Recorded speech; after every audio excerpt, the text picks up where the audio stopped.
Hello. Hello, everybody. This is a program of Film Forward, which is a cultural exchange program designed to enhance cross-cultural understanding, collaboration, and dialogue around the globe by engaging audiences through the exhibition of film and conversation with filmmakers. And Film Forward is an initiative of the Sundance Institute, along with President Barack Obama's Committee on the Arts and Humanities, in partnership with the National Endowment for the Arts, the National Endowment for the Humanities, and the Institute of Museum and Library Services. And this is a program that the Sundance Institute has now been running for we're starting our third year, and today's Google Hangout is the culmination of the second year of Film Forward. And we're delighted to have Linda Goldstein-Knowlton here, the director and producer and creator of Somewhere Between, her documentary film. I wanted to quickly just say who I am. My name is Caroline Libresco, and I am one of the senior programmers for the Sundance Film Festival. And I also serve on the team for Film Forward, which is a kind of cross-departmental program of the Sundance Institute. So Linda, I just wanted to ask, you have been a producer for a really long time, 20 years, I think. Covered my gray, yes. And you first came to my attention with your extraordinary film, Whale Rider, back in 2002, and then later brought your amazing documentary film, The World According to Sesame Street, to the Sundance Film Festival in 2006. Can you just tell us a little bit about how you came to be a filmmaker, how you came to be a producer, and a little bit more about your work? Okay, I'm going to make it brief because 20 years is a long time, and we've got lots of questions to get to. I'm so excited to talk to everybody around the world. It's such an amazing thing. I'm so happy to be here in Los Angeles and talking to all of you everywhere all over the world. I came to film very circuitously. I had wanted to be an English major because I loved storytelling, and I thought being an English major in college would give me the opportunity to read and read and read and read and watch plays and things like that. A little family pressure sent me around the bend, and I almost went to medical school, which would have been a terrible thing. But I came back to film, or I came to film, and I came back to storytelling when I went to work at the American Film Institute in Washington, D.C., because I thought, oh, I like movies, and I didn't really understand the depth and opportunity of storytelling that really was a part of filmmaking. So I kind of went to self-taught film school while I was working there, and I was working, when I started there, I worked on a program that was somewhat related to what's happening here with Film Forward, which is the American Film Institute would show a foreign film and then would have the reception at that country's embassy. Mm-hmm. So it was this amazing opportunity to not just dive into another culture through film, through their storytelling, but then to really hang out with the people who help make the film and people from that country to really do some cross-cultural dialogue. It was a great opportunity. So I feel like I've come full circle here with the Film Forward experience. I started out in scripted films. I still work on scripted films as a producer, and I've been directing documentaries for the last 6 years, I think. I can't remember how long it's been. No, more than that, 9 years. So I do both. I like to do both. They afford different types of creativity. I like to say that as a producer of scripted films, it's my job to eliminate all surprises for the director. And then as a director of documentary films, it's my job to be open to all surprises. Yeah, love that. So there you go. That's so great. And now I want to just acknowledge everyone who's out there on the screens. We're actually all of us here in a virtual circle in 6 locations around the world. So us in Los Angeles. We have the University of Arizona, we have Mexicali Rose, Morocco, Burkina Morocco group will be joining us in a little bit. We have Imperial Valley represented, and then we have some colleagues in Park City, Utah as well. So I would like to take this opportunity for everybody to go around and just introduce yourselves and say where you're sitting, who you are. Joe, can you cut over to Sure. our first... Could you ask somebody maybe to start? And can we cut to the University of Arizona group first? Hello. Hi. We're University of Arizona School of Theater, Film, and Television. You guys want to introduce yourself? Okay, I'm Allison Field, right here. I'm Chelsea Rayburn. I'm Victoria Rodriguez. I'm Vicki Dempsey. And what are... Oh, sorry. And these are all students who are very interested in documentary filmmaking. Great. And we've all seen your film, which was really wonderful. Thank you. Wonderful. Wonderful. Can we cut over to Mexicali Rose?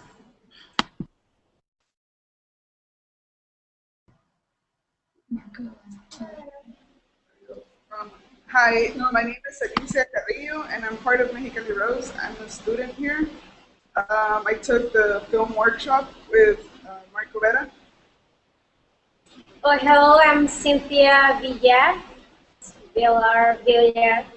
And well, I'm not particular into the film school, or I don't have any experience in that. But I do love to write, and I've been in some festivals and some local contests.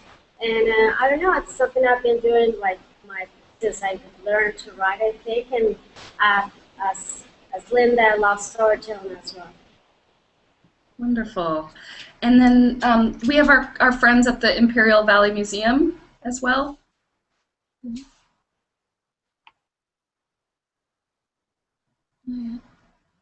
Not yet.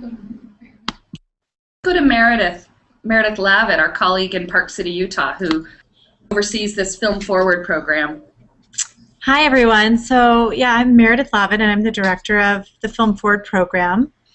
And this is really exciting for us because we get to travel all over the world and meet you and bring filmmakers and films to you, but you don't get the occasion to meet each other and discuss these films. So this is a really exciting opportunity. I want to thank you for your enthusiasm and your participation. Lovely. Okay, so when our Imperial Valley folks come on and our Moroccan friends come on, we'll introduce them as well. And I just want to, so what we're going to do with the rest of our time is really have a conversation with Linda about the themes in her film, the aesthetic choices she made and her creative process, and also sort of how the film affected you as viewers and questions that you are burning to talk with her about. I'll just kind of kick that off with one question I have that since you were part of our Film Forward program this year, and we traveled to 8 locations around the world, and I know that Somewhere Between played in each of those locations, which was really interesting, I think. And you traveled to 2 of those locations. You went to Morocco and you went to India, and we were wondering sort of what one or 2 of the most memorable experiences from those trips were for you in sharing your film with those audiences. You know, it's both trips were so amazing, and choosing my favorite moments would be like choosing one, which would be my favorite young woman in Somewhere Between. So I can't choose a favorite. Right. Can't do that.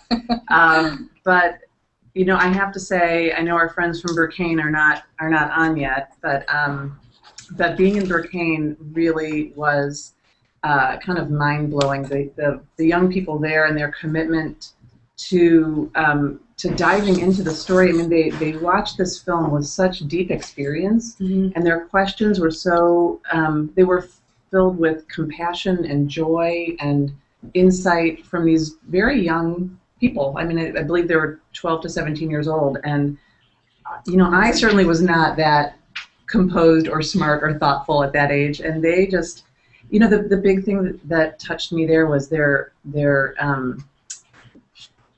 desire to connect, to connect with people, to connect with us in the room. The idea that they wanted me to give messages to the girls, like they wanted to connect to the world, and that knocked my socks off. That was just so touching, and I have all of these Facebook friends from Morocco now. Can we start off with some questions from you you guys at the University of Arizona? I know you have many questions prepared. Yes. I mean, one we did talk about previously was we wanted to ask you how you found these girls. Like, what was the process? Also, were there more to choose from? How did you find these 4? Right, great question. Because there are thousands and thousands and thousands of kids to choose from. So I reached out to a few organizations. Particularly, there's an organization called Families with Children from China, which is exactly what it sounds like. It's a support group for families and children who have adopted peoples from China. So I reached out to them and a couple of other organizations, and I just said, I am looking for teenage girls. I knew that I wanted to work with 3 or 4, and I knew for sure that I wanted them to be from all over the United States. I wanted it to be, I wanted the film to reflect almost a diversity of geography of the United States, just as wherever you live in the world, where you live in your town and your city, it's not indicative of how everyone feels and experiences their place in your country. So I knew that the United States is so diverse. I wanted to have girls from all over the country, from big cities, from small towns, from diverse communities, from very homogeneous communities like Nashville-ish. And so that was a criteria. And the other criteria was to really have each of the participants have very different feelings and experiences about being adopted, about being teenage girls, about being a young woman of color in the United States in this period of time. So that was the criteria, and I thought it was going to take me a really long time to find the girls because there were so many people to choose from, and actually I found these young women very quickly. I met with maybe about 5 other young women, and they were all lovely and smart and wonderful, but there's a certain chemistry that you feel. Even like with Anne, I thought, I didn't know how quickly it would be for her to get comfortable with the camera, but I thought, I don't care, because I have this chemistry with her, and she's a little intimidating to me, and that made me want to know her more, actually. And as Fang said, when I just was with her in the Bay Area this weekend, she said it was love at first interview. So there's all different types of chemistry that hit with these young women. So I met them during my research period, and my research period quickly became production because I had my girls. It's such an interesting question too. We don't think about in documentary that you actually cast your documentary. Yeah, I know. That's really a part of it. Like, you have to choose your characters, and I imagine that's something you experienced also with your first documentary. Exactly, and and some people have asked, did I follow multiple people and then kind of whittle it down and cut other people out, and I didn't. Just in case you were thinking of asking that. But yeah, and I knew that I didn't want to do that with this film because it was so intimate and personal, and I was asking these young women to be so vulnerable. So the idea of going with them and then that felt really awful. So, right. Yeah. So once you chose them, you really committed. Absolutely. To the story. The way I'm gonna do this is I'm just gonna keep kind of going around to each of our locations and let each of you ask questions. So and if you have a question, feel free to just raise your hand, and if you want to just hop into the conversation at hand, feel very free to interrupt and to be part of it. Okay. Do I see people from Imperial Valley there? Hi. Over on the left. Is that? Yourselves. Yeah. Hi. Unmute your mic. Can you unmute your mic?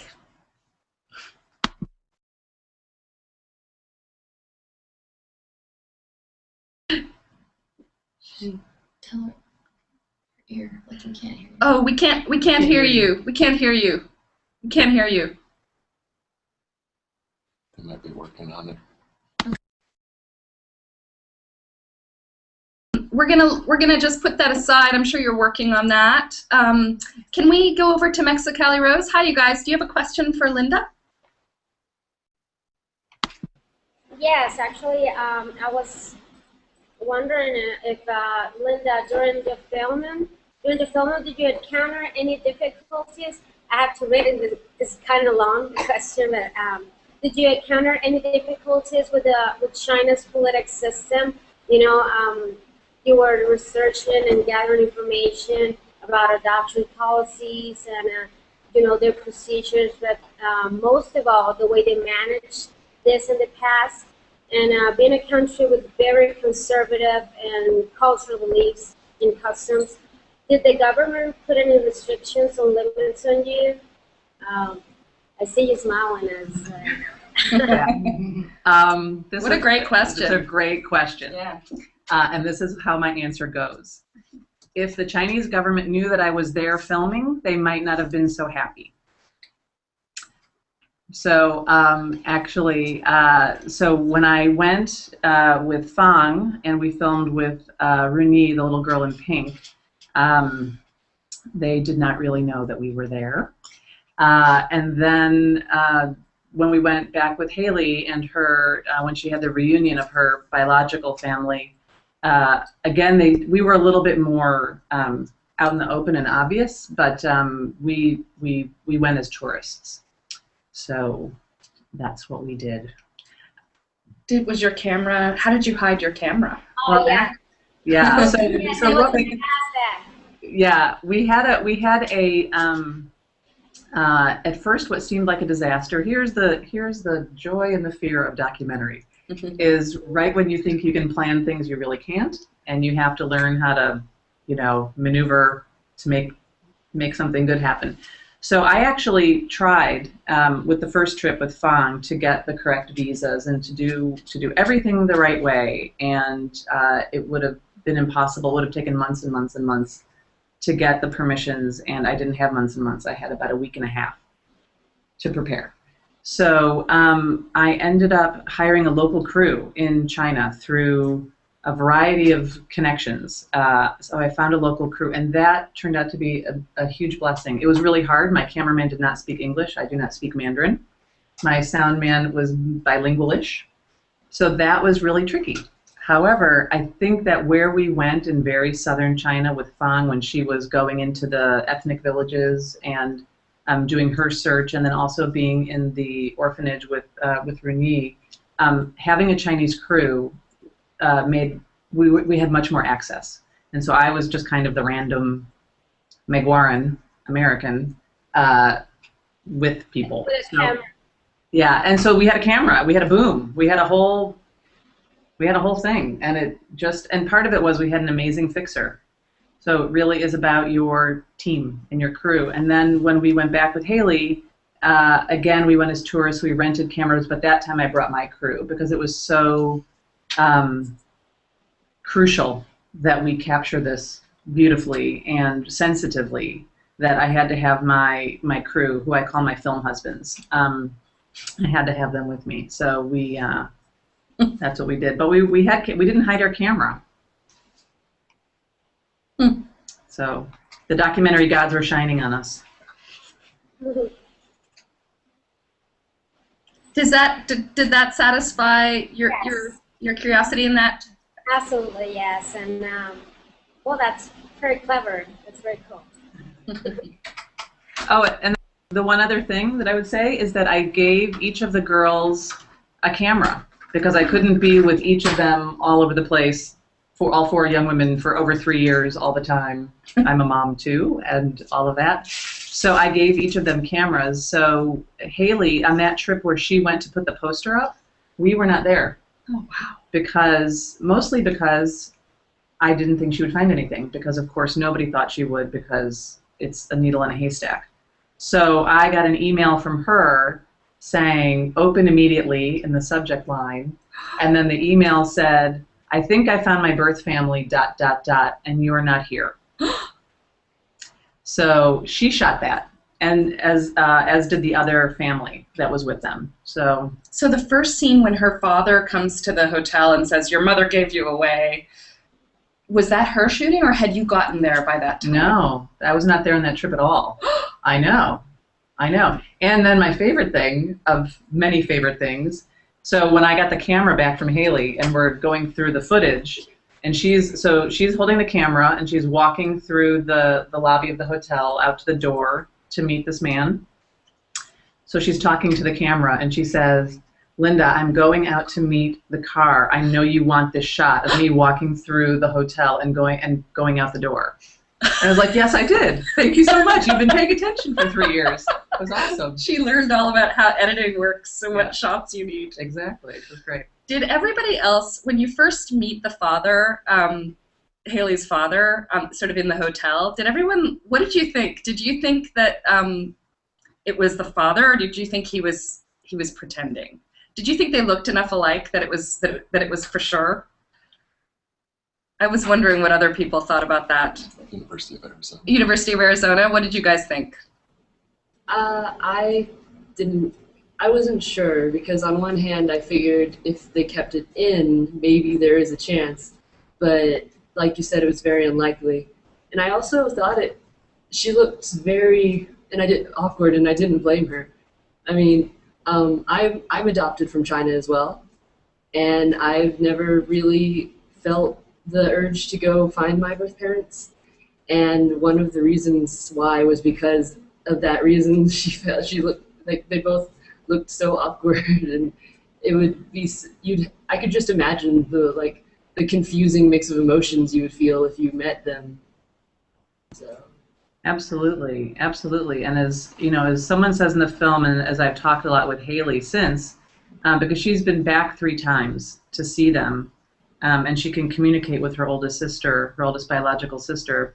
But she said, they were all in shock in that room, like you said, so awkward, and especially in the reunion in the hotel room, that it's going to take a long time to evolve to see what this relationship becomes. So on the one hand, she answered one question that for her was important, and like you said, it's not important for everyone. I mean, that's one thing I really wanted to show with this film. There's no one way to have this experience, to feel however you feel about it is how you feel, and that's good. It's really good.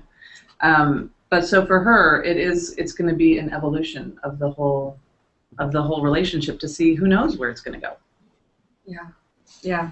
And it seems like that changes over time, even for the characters within the film. Absolutely. How they feel about it. Like Anne, she changes her. At first she says, I'm not interested, and then when she sees Haley finding her birth parents, that really opens up something for her. Mm-hmm. So I think you've really captured that sense of evolution and of variation in the experience. Oh, thanks. Yeah, because I feel like as humans, we're always growing and evolving, and on the one hand, this is a snapshot in time of their lives, but it was great to be able to show in that snapshot, growth and change, because that's the luxury of being a human. We actually get to evolve. Who else? I wanna. Should we try our friend at Imperial Valley again? How are they doing? They're still working on it. Okay, great. Meredith, do you have anything that you want to say right at this juncture?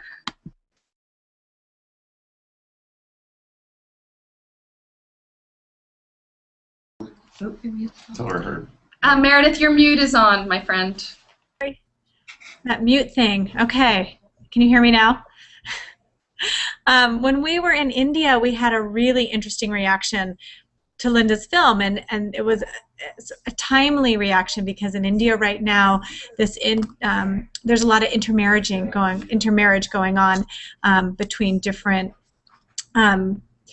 communities, different castes, different cultures within India, and so people were really curious to know how this worked for these girls in terms of growing up with their identities. And I think your film does a beautiful job exploring identity, and I thought maybe you could talk a little bit about that and see if other people have questions about identity. Ready? Okay. We're here. Thanks, Meredith. Yeah, I mean, it was amazing and fast. There were so many parallels in India, also about gender inequity, also that folds into identity and identity development and all of that. I was just in the Bay Area, again, San Francisco and Berkeley with Fang. We're rolling out the film theatrically right now across the United States, which is incredibly exciting. And you know, Fang talked about how because someone said, was it easier for you in terms of forming your identity and figuring out your place in the United States and in China and who you are because your father is Chinese American? And she said no, much to everyone's surprise, because she felt that, well, then everyone assumed that she wasn't adopted. And then she felt that she had to explain it. Oh. And so, but then there are some people who feel a different way, that they have a parent or both parents who are Asian American, and that makes them feel comfortable in a different way. So again, you know, people feeling differently about the whole thing. So yeah, India was very very interesting. I know, I'm trying to remember we had these great conversations, and maybe you can jog my memory, Meredith, because it's early and that was so long ago. But I felt that there was what was wonderful to experience was even though it's very far away culturally, there were also all of these similarities, also in terms of gender. But the other similarity that I felt too within India and China is that that adoption happens often, and the relinquishment of baby girls, and people don't talk about it. Mm-hmm. So I felt in India that there were a lot of people who felt nervous about having the conversation about baby girls not being valued, but then there were a lot of people who felt this great permission to talk about it, kind of this elephant in the room, this thing that happens, that they know that happens in every village, in every city, and that it's not polite conversation, or it's a taboo. And that to me was exciting, to pop open that taboo, because the more we have a language that we can have a common language about our human experience, and also about adoption. There's not really great normalized language about adoption throughout the world. I think that helps us relate as people, and validates people's experience. You know, people are adopted by no fault of their own, of the baby, of the child, has nothing, it's life circumstances. And so I think it's really validating to be able to talk about.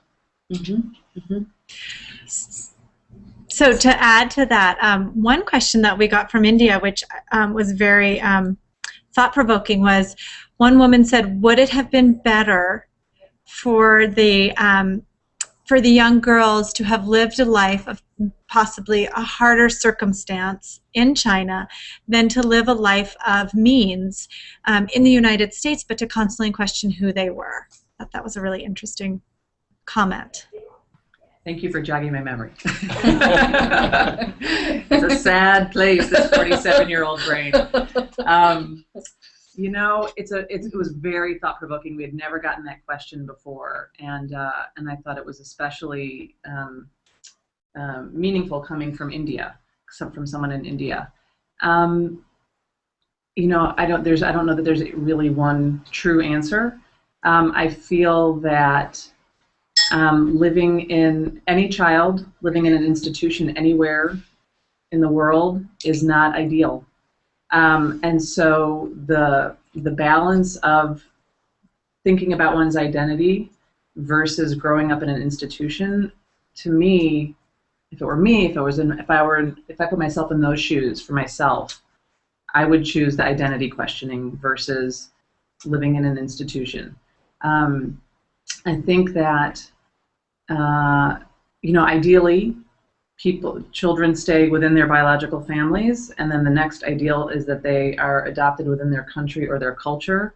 And if that's not possible, I do believe that being in a loving family is the most important thing. So, like I said, if that means questioning you know, one's place in the world. I mean, truthfully, I think that everybody does. I mean, that's why something about this film, why I wanted to make it in the way that I did, was that the search for one's identity is totally universal. Yeah. And the specifics of these young women, of their circumstances, of their lives, is a way to look at the universal of identity development. So I think everybody grapples with something or four things in their lives.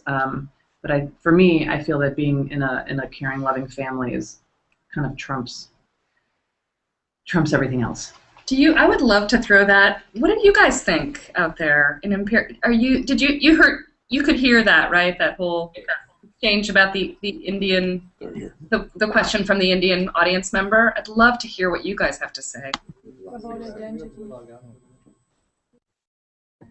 Can you hear us now? No, we can hear you. That's fantastic. Now we can't hear you, but at least it's working one way.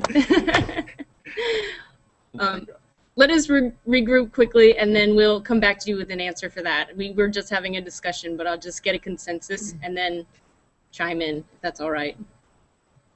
Do folks, do our friends in Mexicali Rose, do you guys have a thought about that? The question of, is it better to be within your own culture, living in an institution, or having to grapple with identity outside of your own culture? In my opinion, I think it's better to live with a family than I grew up in the border, so culture for me, it's kind of like for these girls, like Mexican American, but I'm either or. So to me, the most important would be to grow up with a family rather than, you can figure out culture later on, rather than, Well, yeah. What's sad? It's like they say. The girl said, Anne wasn't really interested, or she mentioned that she didn't. Perhaps it is because she's more kind of a more like a more fierce attitude, or like a more rebel. But well, perhaps in the at the bottom of her heart, or her being, she does want to know their origin. I think it is very important whether you're within a loving family, a foster family, or an institution. You do want to know. You always have that question in your head and in your heart. And even though she perhaps said like, no, I don't really mind, or I'm not like, it's not the quest of my life, she mentioned. But I know, I think that I would like to know, myself. So yeah, I thought about that matter, that issue in your movie, or that theme. It was very, for example, not knowing your date of birth is very hard. I mean, I think it was Jenna who mentioned that she didn't feel like she was turning 15. Was Jenna or Anne? I don't think, or Fan? Yeah. Fang was saying that, right? Yeah. I don't know. That is a very, very harsh thing for me, or kind of sad thing, not to know where you are. Not where, but when were you born. And yes, it is very, very hard. I think. Can I jump in for a second? Yeah. From the University of Arizona. I was just wondering, I think if you had stayed in China and lived in an institution, you would still question your identity. It would just be a different form, questioning. You'd still be questioning where your family is and that kind of thing. What I found interesting in the film, I think it's Haley that says she would have come to Christianity had she, even if she had stayed in China, because she lived with a Christian family, but had she stayed in China, she still thinks that she would have come to that. And I thought that was very interesting. Did she talk more about that with you? Not really. I mean, that was kind of the crux of it. I always wanted to be very careful. I wanted to ask the questions I wanted to ask, but I also wanted to be very delicate in that these are teenage girls, and while I want to be a probing filmmaker, I also want to be respectful. So, I asked the questions about her faith and what it meant to her and how that related to adoption, and that's what we included. So I kind of didn't really push farther there with that. That was kind of that. And I do think, just going back to what you're saying, is that maybe it was in Mexicali Rose, that it is intense. It is hard. There's a big sense of, obviously there's a big sense of loss, and not knowing one's birth date and not knowing your birth family. I think it's just this absolute natural human experience of wanting to know our roots, where we come from. I mean, there's whole websites and books about people making family trees and being so curious about their ancestry. I think it's human nature to have that search, and for some people it means more, and some people it means less, and people can come to peace with it, or they keep searching. How are we doing over there in Imperial Valley? Hi. We're doing good. We had a feeling here, strong feeling, that it was a shame that everybody was so focused on being different, right? These are all young teenage girls, and there's a trend amongst that group where they're trying to find themselves, right? That's just what you do. And we thought here that it was a real, it was just a real shame that they were focused so much on the outside world rather than who they were inside, to find themselves and to go through that. They put a lot of their self-worth and identity into their adoption instead of who they were as a person and the things and activities that they worked on in their lives. Yeah. Well, like you said at the beginning of your observation, I mean, that's what adolescence is for everybody. It's this absolute conflict of wanting to fit in and wanting to stand out, and just developmentally, that is something that happens for all of us. So,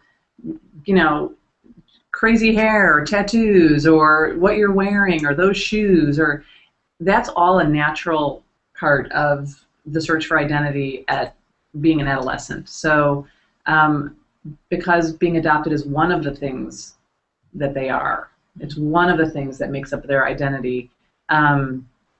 It is going to stand out more in adolescence, and also when I come to town, I talk to them about adoption. So it might feel a little bit unbalanced in that they do think about it when I wasn't there, but they also have boyfriends and school and SATs and what music are you listening to, and we couldn't show all of the rounded parts of their life in 88 minutes. But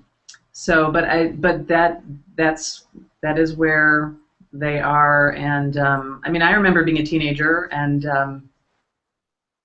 having different yet similar concerns about a lot of outward things, and I think that it's a time of inward reflection, and then that next developmental phase of when people are kind of college age, that's when more of it comes out in terms of, this is who I am, that comes from the inside.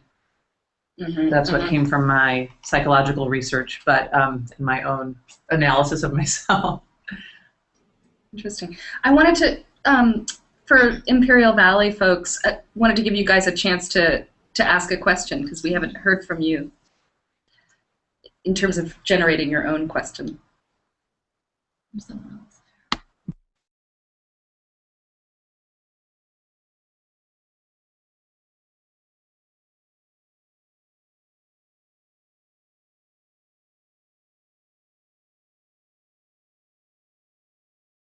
Easier for them if they were adopted by Chinese Americans than say white families, because they feel so awkward in the white family. Would they feel better if it was 10th generation Chinese Americans? I mean, do they look like the people they were adopted? I mean, they seem like they were making a big deal though. I don't look like my family. Okay, well, what if you were adopted by 10th generation Chinese Americans? Would that help you? We should let him ask the question, since he's got the question. Yeah, she's like trying to. She's working on the microphone. There was a question. Okay, we're going to just cut over to Mexicali, to Cynthia and Alicia, because you had a question. Just wanted to just one comment regarding the last issue, the last question. Even though they were not like very, like self, how do you say, like they were always reminded, the girls were always reminded by their, their colleagues or the school, compañeros de escuela? Schoolmates, their schoolmates. They were always being, pointed out or reminded, and you show that in the movie. And how could you not be thinking on that if you always, see that point? So. I had a sort of kind of like a personal question. At the beginning of the documentary, you kind of pointed out that one of the reasons you were doing this was to find answers in a way. So, like when you're a child, when she grows older, and if she wants to look for her parents, are you willing to go through that process? If Ruby wants to search for her biological parents, we will absolutely support her and help her do that. It's her life, it's her choice, it's her experience. So, yeah, absolutely. Regarding the like identity issues, did you find any questions on how to deal with that? Like how to help her out with, like you're Chinese, but you're also American and all that? Excellent question. Our family is already kind of a blended family in a way. My background is I'm Jewish, and my husband is not. He's a lapsed Catholic, and so we already kind of mix all of the traditions of our lives. So now, in addition to the Jewish New Year that we just celebrated with apples and honey, we're about to celebrate the Autumn Moon Festival this coming weekend with Ruby. That is a really beautiful Chinese festival, and we do Chinese New Year. We don't really do American New Year because it's kind of, it's just kind of lame. But as my in-laws call it, amateur night. So we because we come from all of these different backgrounds, so we are a blended family of culture and tradition, and that's what we do. Ruby just started learning Mandarin, and we're actually going to learn together. She started herself first, but as a family, we're going to start to learn because we don't want it to be, oh, you, Ruby, from China, this is your language. It's our family, so this is our language. And she's the one who chose to want to learn. So while she actually still wants to learn, we're going to go with it. Is she learning Hebrew too? You know what? I have one of my oldest brother and his 5 children live in Israel, and so when the Goldsteins get together, she learns a couple of words. But yeah. Yeah. How are we doing over there? Question from Arizona. Actually, I just wanted to talk about what everyone was saying about identity. Like, personally, I've never really had too much of a problem with people saying like, oh, you're Asian and your parents aren't. I grew up in Germany, and my parents, I think, were actually the first Americans living in Europe to adopt from China. And I went to school on a military base with other Americans, but I'd go out on the German economy and shop and whatnot and talk to the locals. And I always felt at home there. But even at school, like, I never really thought of myself as Asian, even though I know I am. And like growing up in Germany, and my dad has a German and Scottish background, and my mom has Italian and whatnot. And I remember in 3rd grade, we had to do a heritage project, and I came wearing a kilt and everything. And I'm sure, looking back on it, I'm sure a lot of people were confused. And to me, it never really became an issue. I think the biggest thing that I ever really thought about it, where it did come up, was I did a lot of theater in high school, and I had trouble getting parts because I was Asian and it wouldn't fit the character. But other than that, I mean, I've had questions about my heritage, like why did my birth parents give me up, and what maybe what they were like. But pretty much they were just sort of whimsical thoughts. I never really had the inclination to find out. I mean, it's sort of like, if I did find out, that'd be great, but if not, that's okay. And yeah, it's just never really been an issue for me personally. I mean, I have to say from the people that I've spoken with, while making the film and then after screening the film, I think you represent the majority of people who, not interested in searching or basically I can't put words in your mouth. You just said it. So most people kind of feel, have similar feelings to you. I'm so curious. Do you think that I'm so curious about Germany now? Do you think that because you grew up on a military base and there were so many international people, do you think that made a difference? Or I also know that when I was with the girls in where were we? It was Paris, I believe, that it was much more about them being exotic. Or when we shot in Spain, it was this idea of not seeing a lot of Asian, especially young women, that it was, the kind of the exotic stereotype of Asian women. So I'm just curious, those are my two questions for you. Yeah, I think going to school, because we lived in a house in Germany, in the economy, but I went to school at the American base. And I think that did help, that it was like people were constantly moving back and forth. There was a definite minority of Asians. I think I noticed in maybe high school was when I noticed that I think I was pretty much the only Chinese student. There were some Koreans, and there was one or two Japanese students, but I think I was the only, or maybe there were like 2 or 3 of us but I didn't know the other ones. Yeah, and also like my interests, because I was into Japanese culture. It was one of my hobbies.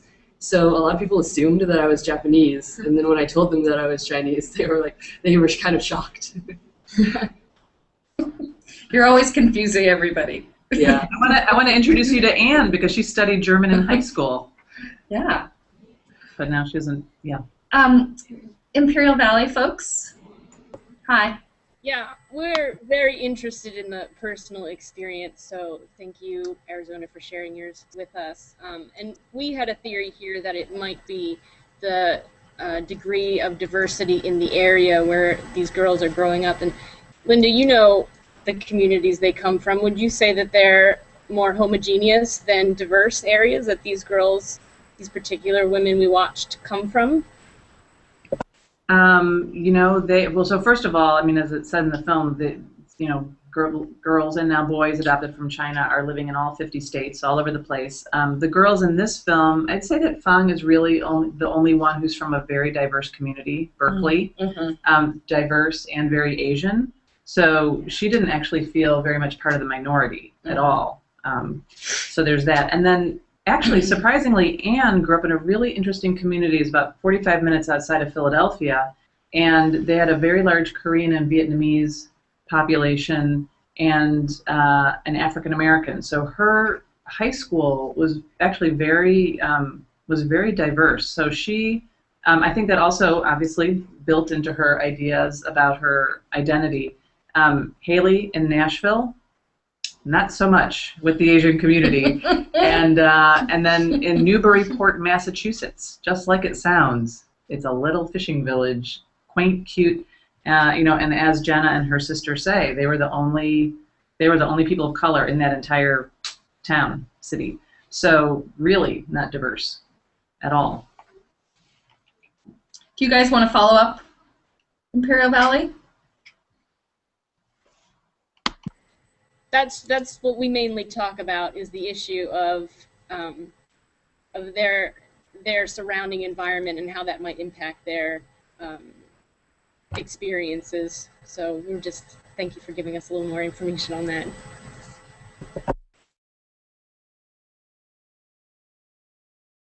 Okay.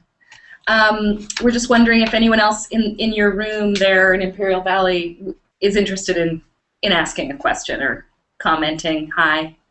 Hi, everybody.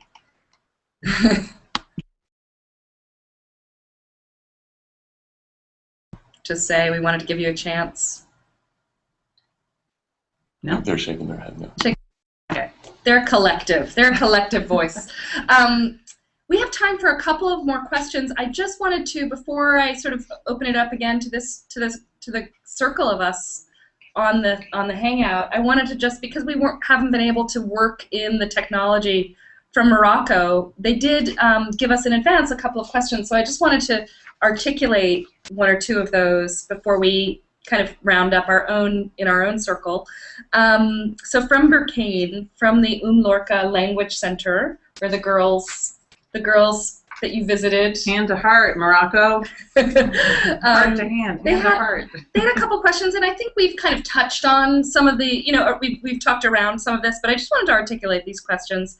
One is, do the adopted girls consider themselves Americans or Chinese? And I think we've explored that, but maybe you can just respond. And do you think that after finding their families, they would consider going back to China, or would they prefer to stay in the U.S.? So that's the first one. Do you want to comment on that? Sure, and then you have to ask the second one because I have a good answer for it. Okay, good. So, the girls consider themselves primarily American, but Chinese American.